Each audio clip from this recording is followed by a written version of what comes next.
আমার রাসূল বলছে, শুনো সাহাবীরা, পৃথিবীর জমিনে যদি আল্লাহর পরে কোনো ব্যক্তিকে যদি সিজদা করার প্রয়োজন হতো, আমি প্রত্যেকটা নারীকে বলতাম তোমাদের স্বামীদেরকে তোমরা সিজদা করো। কাজেই এই পৃথিবীতে আল্লাহ ছাড়া সিজদা পাওয়ার মালিক আর কেউ নয়। জোরে বলুন আল্লাহু আকবার। সিজদা পাবেন কে? কোন মাজারের ভিতরে, দরগার ভিতরে, পীর ও মুর্শিদের কলমের ভিতরে কোনোদিন সিজদা করা যাবে না। যদি সিজদা করেন সেটা শিরক হবে। আর আল্লাহ বলছেন, ইন্না শিরকা লাযুলমুন আযীম, নিশ্চয়ই সমস্ত গুনাহের ভিতরে সবচেয়ে বড় গুনার নাম হলো শিরক। সমস্ত গুনাহ আল্লাহ ক্ষমা করবেন, কিন্তু শিরককারীর গুনাহ কোনোদিনও আল্লাহ ক্ষমা করবেন না।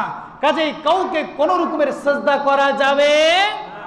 আজকে দেখবেন বিভিন্ন মাজারের ভিতরে, দরগার ভিতরে, খানকার ভিতরে, পীর ও মুর্শিদের কদমের ভিতরে, বিভিন্ন জায়গার ভিতরে কেউ একটু অলৌকিক ঘটনা দেখাতে পারলে তারা সিজদা দেয়, তারা বাজান ডাকে।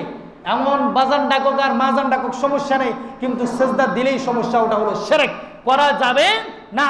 সিজদা যদি করা যেত তো আমার রাসূলকে এই পৃথিবীর ভিতরে সাহাবায়ে কেরাম সিজদা করতেন। কাজেই সিজদা করা একমাত্র আল্লাহকেই যায়। আল্লাহ ছাড়া অন্য কোনো ব্যক্তিকে যদি সিজদা করে সেটা সম্পূর্ণ হারাম, হারাম, হারাম। সোজা কথা।